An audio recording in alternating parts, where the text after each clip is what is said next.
اولاد کی شادیاں بھی بے شک اچھا کام ہے، لیکن اس پر اتنے پیسے خرچ کرنا تو تمہارے ذمہ فرض نہیں ہے کہ اس کے اوپر اتنا خرچ کرو. خاص طور سے بیٹی کی شادی پر کہتے پہلے جہیز کا انتظام ہو جائے اس کا، اس کے بعد دیکھیں گے، اگر پیسے بچیں گے تو دیکھا جائے گا. تو کوئی جہیز دینا فرض نہیں ہے شرعاً. لڑکی کی شادی پر اتنا زیادہ خرچہ کرنا یہ کوئی شرعی فریضہ نہیں ہے، بلکہ بری بات ہے اپنی استطاعت سے زیادہ خرچ کرنا.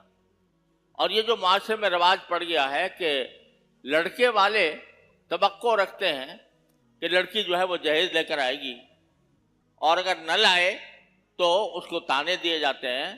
یہ ہمارے معاشرے کا بدترین معمول ہے جس کو ختم کرنے کی ضرورت ہے. اور ختم اسی طرح ہوگا کہ لڑکے والے بالکل صاف صاف یہ بتا دیں کہ بھائی ہمیں تو لڑکی چاہیے، اس کا نکاح اس کو نکاح میں لانا ہے، وہ ہمیں کسی زیور کا کسی جہیز کا کوئی مطالبہ نہیں. کسی وقت عرض کروں گا کہ جہیز کے بارے میں کیا کیا خرابیاں ہمارے معاشرے کے اندر پائی جاتی ہیں. اللہ نے زندگی دی تو کسی وقت اس کی تفصیل عرض کروں گا. لیکن کوئی فرض نہیں ہے شرعی اعتبار سے کہ آپ لڑکی کو رخصت کرنے کے لیے پہلے جہیز کا انتظام کریں. تو یہ بعض لوگوں کے ذہن میں ہوتا ہے بھائی میرے تو لڑکی بیٹھی ہوئی ہیں، لڑکیاں بیٹھی ہوئی ہیں، ان کا نکاح کرنا ہے، میرے لڑکے بیٹھے ہیں. ولیمہ بے شک سنت ہے، لیکن ولیمے کے لیے کوئی ضروری نہیں ہے کہ اس کے اوپر لاکھوں روپے خرچ کیے جائیں.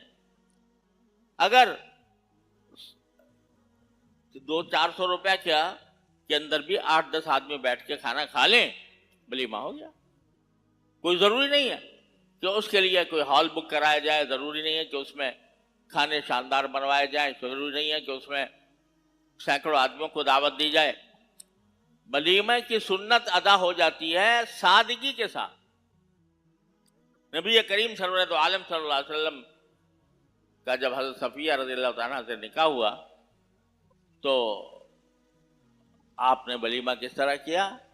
چمڑے کا دسترخوان بچھا دیا گیا، لوگوں سے کہا بھائی جس کے پاس جو چیز ہو وہ لے آئے. وہاں جا کر کچھ کھجوریں، کچھ ستو یہ بچھا دیا گیا، وہ ولیمہ ہو گیا رسول کریم صلی اللہ علیہ وسلم کی طرف سے. تو کسی ولیمے پر کوئی بہت بڑا لاکھوں روپے کا خرچ کرنا یہ کوئی شریعت کا تقاضا نہیں.